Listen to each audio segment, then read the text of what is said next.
What a week. Listen, I don't even know if I could explain it to you. How's about we just order a steak and go home? or, you know, have a good one. Well, let me try. Welcome to Suzanne's, where we are looking for it. Well, that's all part of it. What are we doing here? What are we doing here?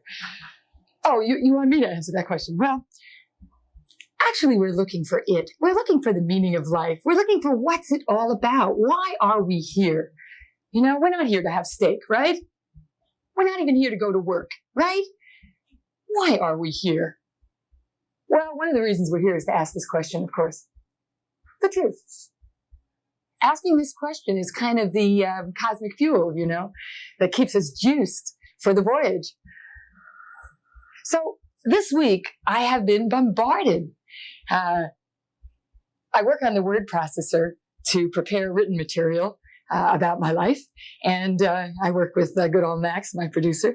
And do you ever work on a word processor? They have this reformat thing. I feel like an F9 button. You press the, you know, like if a period gets added and you press the F9 button to reformat, if the period happens to make the line too long, everything's going to fall down today. I'm prepared for that. It's a weird week. So anyway, so you press this F9 button and everything in the entire thing in the computer, it has a name. What's it called, Max? The document. The document. Thank you, Max. Yes. So everything changes. The whole thing changes. Well, my F9 button has just been banging away this week. I don't know. I think I'm here to do something. I have this feeling I am getting this teaching. It just keeps crashing in on me from kind of unexpected sources. Like, for instance, this book. Now, this book has been sitting next to my bed. It's a good size to sit on your night table, right? And it sort of looks, it's philosophical. I like philosophical things. They're all over my house. Somebody gave it to me so long ago that I can't remember who it was. So, you know, I haven't read it. I mean, if I'd have read it, I would remember who gave it to me. If you gave it to me, would you let me know you gave it to me so I could thank you for it? Because I just started reading this book. Well, I actually talked about it on the show last week. So it's been like 10 days of bizarre, wonderful also. So this book has some goods in it. It's got my button going like crazy. Now, let me say some things before I read you something in this book. I am coming up with a new perspective. Well, it's an old perspective. It's a new perspective. There's some lines of T.S. Eliot's that I love. We shall not cease from exploration. And the end of all our exploring will be to arrive where we started from and know that place for the first time. Well, I've quoted that forever because you keep coming around to kind of see the same truths in a deeper way. And now I come to see that even what that means is deeper than I even thought it meant, because we shall not cease from exploration. The end of all our exploring will be to arrive where we started from. Where did we start from?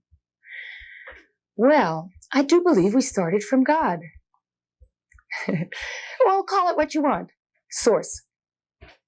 And the end will be to arrive where we started from and know that place for the first time. Well, I'm starting to think to myself, I know where source is. I know where God is. I know the answer. It's hidden in the very best place, the cleverest place you could think to hide it. It's like living in Los Angeles. You know where the best place is to hide your phone number? In the Los Angeles telephone directory. Nobody looks there. Everybody has an unlisted number, you know. So God is hidden in the very best place. Source is hidden. Who we are is hidden in the very best place that, you know, could have been invented. Guess where? I think this week. Inside ourselves. This little book kind of got me cooking, and a whole bunch of other things that came this week from hither and yon, you know, got me really boiling. So let me read you something. Now, what about if we are our knowing? What about if our knowing is making us up? What about if we are incubators? All these little frames, all these dense bodies are machines, and they're incubating this knowing. And this knowing is actually making the machines. And it's also the only thing there is. It's the energy. It's the life force. It's the same force in all of us. And let's say it's source. Let's say it's God. And let me read you from this book. I read a little bit last week. I'm going to read you a little more. Now, this book doesn't explain itself. It just writes. It's written. It is written. It's written in the first person. I guess it's God talking, even though Ruby Nelson's name is on the front of it. But she doesn't explain why she says I, and it seems to be God. So I'll just read it to you.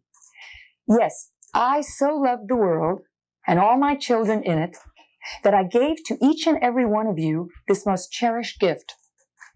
I created you by the pattern of the living Christ. My only command to you was that you believe it and live accordingly. So simple, so easy. My image and likeness placed inside each and every one as your nucleus, your very mind and soul. And all you have to do is believe in your own self. Well, it's familiar and it's unfamiliar. It sure got me thinking. Then I have been sending out this written material of mine to the various people that I quote. And they occasionally write back to me, frequently, in fact, more and more so. It's getting juicier. So I got something wonderful from a man named Kenneth Ring. Now, Kenneth Ring is a professor in the Department of Psychology at the University of Connecticut. And his field of specialty is near-death experiences. People who have clinically been dead, on operating tables usually, or well, wherever, but usually on operating tables because they have been brought back to life. And the miracles of modern science. Something I picked up from him is the fact that in the ancient mystery schools, the actual ritual, the heavy-duty ritual, some of them involving heavy-duty drugs, the purpose of which was to take you to the same place that the near-death experience takes you, which is actually the death of your ego, the death of this thing you so identify with and think is so damned important, which actually doesn't matter at all to the cosmos. And so now here we are in this universe where the miracles of technology are now playing a part in evolution, and we are having more and more people who are being brought back from the dead, from the place that the ancients went in these mystery rites, where they separated from their bodies, where they experienced they were not their bodies. What were they? Something else. And I want to read you from some of these. This is an incredible paper that's not published yet. I feel so fortunate that I have this. And, you know, this is all part of why I feel like I'm being programmed for something. I'm getting this teaching. It's coming in from all over. Stick with me, you know, be my friend. Teach me also. Be in touch. You know, if you have anything to say, look, this evolutionary process seems to have us all kind of getting glimpses and glimmers and glows. And then we put them up together and the light starts to shine brighter and brighter to answer this question of who are we? Why are we here? To answer the only question worth asking. So let me read you a little bit from what Kenneth Ring's unpublished paper has to say. And most of the things I'm going to read you are direct quotes. I'll tell you when they're not, from these people who have supposedly died, and they tell you what it's like to be dead, close as we can come. Okay. I knew immediately that I had died, and I was so happy that I had died, but I was still alive. It was, oh God, I'm dead, but I'm here. I'm me. My consciousness was filled with nothing but these feelings of gratitude because I still existed, yet I knew perfectly well that I had died. Now, let me tell you, each and every one of these quotes is echoed over and over. I've just tried to pick out the ones that say the different things, but over and over, these people had the same experiences. So what do you think? You want to dismiss all that? Same thing happens. Means something, you know? Okay. So here's another one. I kept on looking at the relic which I had left behind, the body, you know. Somehow it fascinated me. Was that discarded form the thing which for so many years I had considered as myself? I perceived then with complete clarity that it was nothing more than a mass of unintelligent, unconscious, fleshly matter. See, something else is more important than this body. Will it take dying to find that out? Ta-da! Maybe not. You see, that's what I'm doing here. Well, we'll talk more about that. It's like I was always there and will always be there in this eternal place, and that my existence on earth was just a brief instant. These are all, couched in delight, by the way. Nobody's scared to die after this. That's another interesting phenomenon about people who have almost died. None of them are scared to die again, and yet they're delighted to be alive. They know that the place they go to is something. Okay. If you took the 1,000 best things that ever happened to you in your life and multiplied by 1,000,000, maybe you could get close to this feeling. I don't know. I knew that everything everywhere in the universe was okay, that the plan was perfect. Okay, now, here's Kenneth Ring talking, making some commentary about all the cases. They become united with and absorbed into a seemingly universal, formless perfection, which engulfs them in what can only be called pure love. Isn't that good news? Because we can all do that, can't we? We can all love. That's not so esoteric. That's not so mysterious. You don't have to die to love. You have to wake up to it, maybe, though. Yes, yet it also seems that throughout this tremendous expansion of their being, they have not lost themselves. It's rather more as though they've discovered that there is no limit to their essence, and that it necessarily goes far beyond that with which they were previously consciously identified. Isn't this good news, folks? You can relax. Everything's okay. Even what you don't know is okay. Where you going is okay.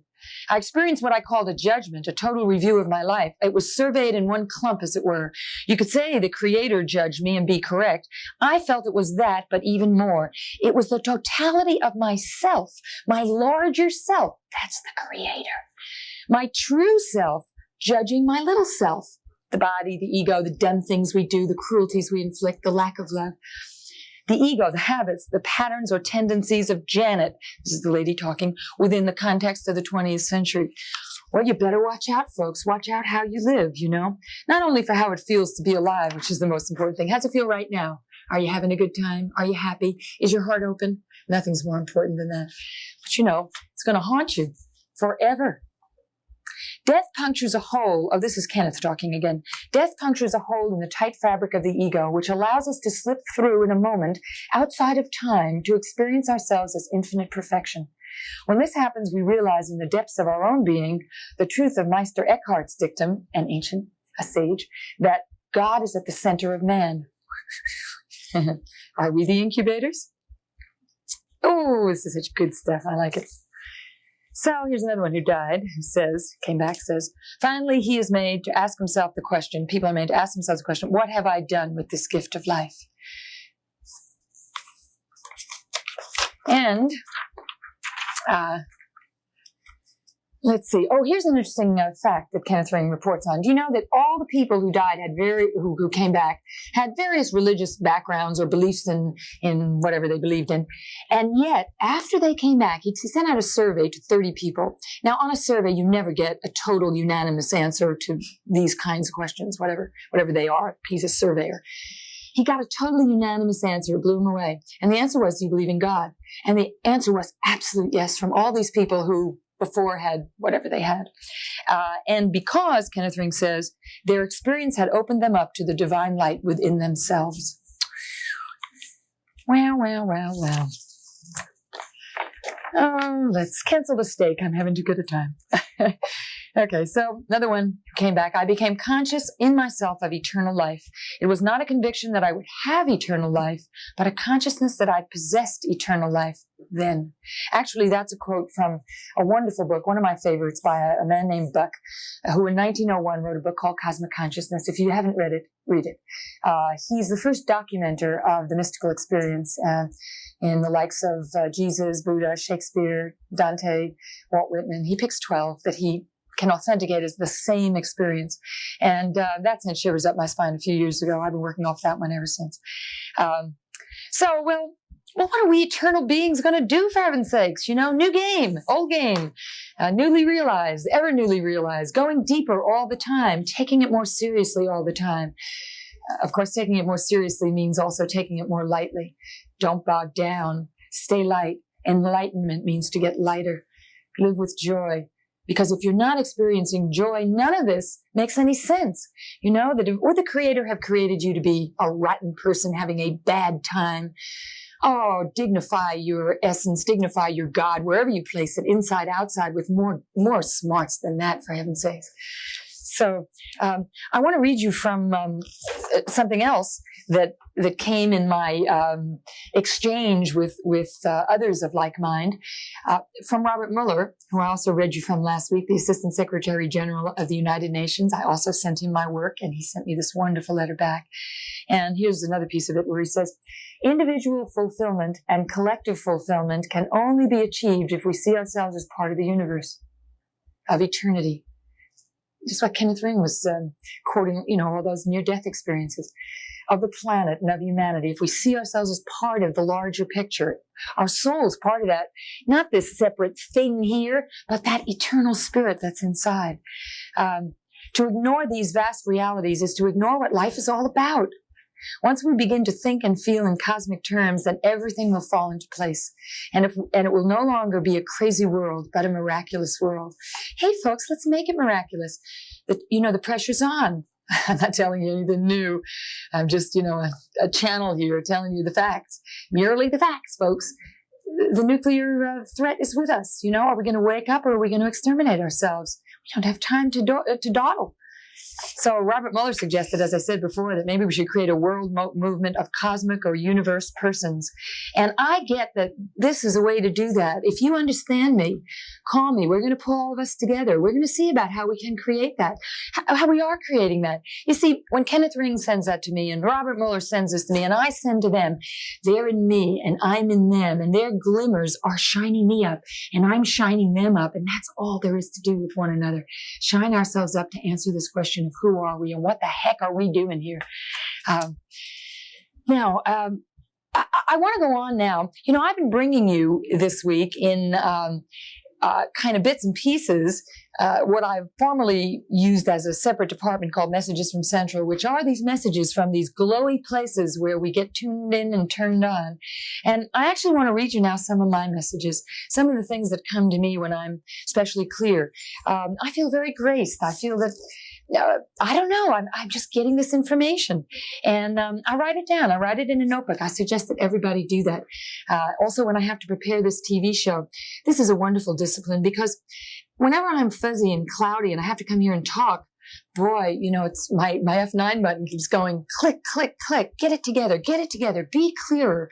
Be able to say these things so you'll understand me, so I'll understand me, so I won't feel like an idiot sitting here saying, huh, eating the steak, So I like soul food, folks.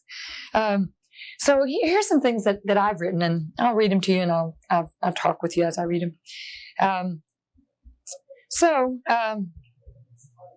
Of course, I have to be ready, this says. Now, I was referring to playing in a game that someone invited me to play in, where he's going to take me into the esoteric dimensions of going to God, of having the mystical experiences that the near-death people had. But this man has ways of inducing them even now. We don't have those old Greek mysteries anymore, those mystery schools. Where are they? Maybe we have to redevelop them. We've talked about that in our house where we play our Garden of Eden game, seeing how human beings can live together in perfect peace. So I've met somebody who says he can produce this result. I'll keep reporting. Maybe I'll have him sit here with me. You'd find him interesting. He's proposing, actually, what he's proposing. Darling, yes, Max? He's proposing artificial death. That's right, he is, right. The death of the ego, which is, the death of what doesn't matter. Of course, I have to be ready, I wrote. Ready to play in the fields of the Lord. That means I have to shed my cloak of fear and illusion that I am anything but a divine soul, that it isn't in me, that it's not incubating, I have to get that that's the game, because then I'm ready to play in high spirits. I'm not going to be mean, nasty, and angry, and bitter, and blaming and shaming. How much more thrilling to think of actually playing with God than struggling with my worthiness. The play can't begin until the struggle stops. So how's about we give it all up? Give up our pettiness, our jealousy, our insufficiency, our defensiveness, our positionality, everything that puts us and others in separate boxes, proving ourselves to one another. Who cares where you reside in relation to anything but yourself and to God? When you really know, when you really get, when you really believe, when you really even think maybe that you are divine. And why not, Why not? Aren't you? Did God make everything else but you? Even if you believe in all sort of religious stuff? So if that's the fact, why are you fighting with everybody else? Why are you wasting your time being bitter? Why not just celebrate? I'm going to talk more about that. That'll be kind of our homework assignment today. I want to read you some more from what I have written in my clear moments. This was from a piece I called Whose Life Is It Anyway? And I suggested it was the life of your soul, not your body. So the only life to live is your soul's. It is your true essence. All else is illusion, the Maya with which you get to play in time and space. But though it glistens with the radiance of the king's diamonds, it is no more what you are here to acquire or what ennobles or illuminates your life. The realization that you lead the life of your soul and that your body and mind are the mechanisms for accomplishing that, as the television is the receiver of the actual broadcast, is the central click to go this way. Excuse me, I'll be back. This way. Let's see, this way. This way. Well, we have it in all colors. This is our literature. This is it, folks. So it's the central click to go this way, towards love, towards the light, towards happiness, that distinguishes reality from illusion, allowing you to play the master game. Now, the operating word in the beginning was the word that runs your soul train is yes. I receive and I create. I allow and I include. I take in and I expand. It's just all wonderful. It's not I fight. It's not I get angry. It's not I prove myself to you. Who cares? It's between you and God, Get off everybody's back, including your own. Once you know that you're this knowing, learning itself, why be upset at yourself? You're doing the best you can. If you are, leave yourself alone, leave everybody else alone. Clear your channel for the only place worth going. So that's the agreement that is cosmic fuel, and understanding that the garden grows with yes. Don't complain. Make it better. Make it happen. Only make. That's the most important thing we've learned in the Garden of Eden. I don't like this. I don't like that. What'd you do? I don't like when you do that. How come you did? No. Wait a minute. That doesn't work too well. Let's do it this way. Make it better. Don't complain. Do it in your life. I'm telling you, it's the best advice I could ever give you. If I had to cut it down to one thing, that would be it. Be with others who are making too. For making together is the co-creation that allows peace of mind and peace on earth. We can teach each other, guide each other, ride together on the spiritual express, going this way. Buddha and other messengers stood their ground, pointing. They knew.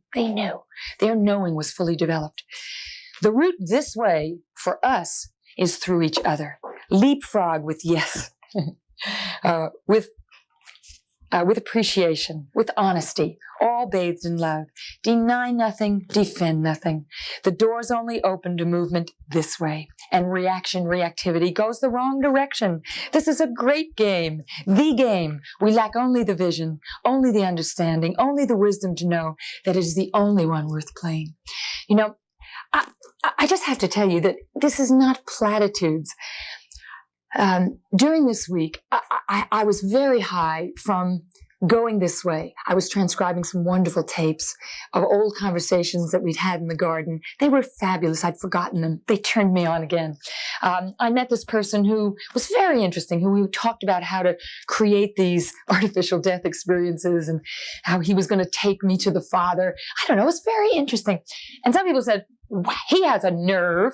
And I said, wait, no, he doesn't have a nerve. He has some knowing. I don't know. Maybe it's different. Maybe you describe it differently. But look at the light in his eyes. Look at the light in everybody's eyes. Everybody's got that light somewhere. Sometimes it's pretty dim, But if we are this knowing, if we are this God person, everybody's got a light, folks. Don't slam the door in God's face, which is everybody's face, So I was having these wonderful experiences of having this great time with my yeses and my appreciations. And then somebody came along and just started arguing with me. It wasn't big stuff. It wasn't like hatred. It wasn't venom. It wasn't, there were no guns blazing. But it was, no, that's not it.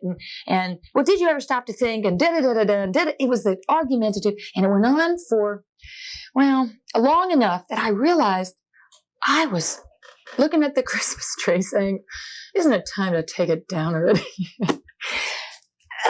it was so graphic. The little previous experience had been spiraling up, and this was just spiraling down. We do that to ourselves and with one another in everyday life. Gosh, isn't it rough in the world where everybody's fighting over nothing, over trivia? Everything's trivia but love. So take it to heart, folks, Now, the last thing I want to do, I think, let's see. Oh, no, I want to read you another message from Central from Dear Heart Max. So, Max, here's what you said when you were smart. Oh, I said something smart? You did. Well, good. I love publicity.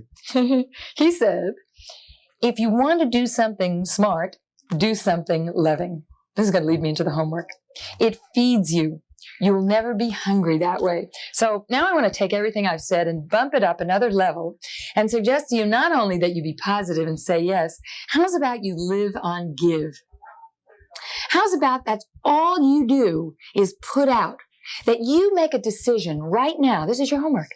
You make a decision right now that just because, not because you have to, just because, isn't this a good idea? Make a decision to set your whole life up on what can I do for people? How can I contribute? Now, if you live your life that way, you never have to worry about demanding that you have anything in order for anything to be okay. In other words, you start from okay. Just because you are this divine thing learning itself.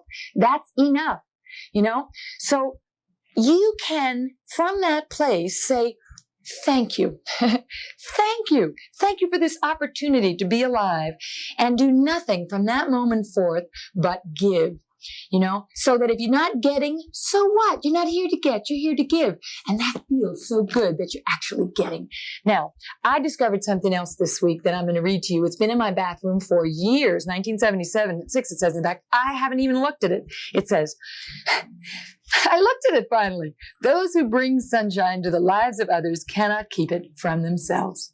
Sir James Barrie, old playwright, and couldn't be better advice. So my little children gave this to me. I never took it quite seriously enough, but I am from this moment forth. I'm going to crash everything on all these utter truths and wish you a wonderful week as we open this restaurant so that we can come in here and share these experiences of the presence of God with one another. Come on in, folks. It's time to get serious and have a wonderful life. You too. Bye.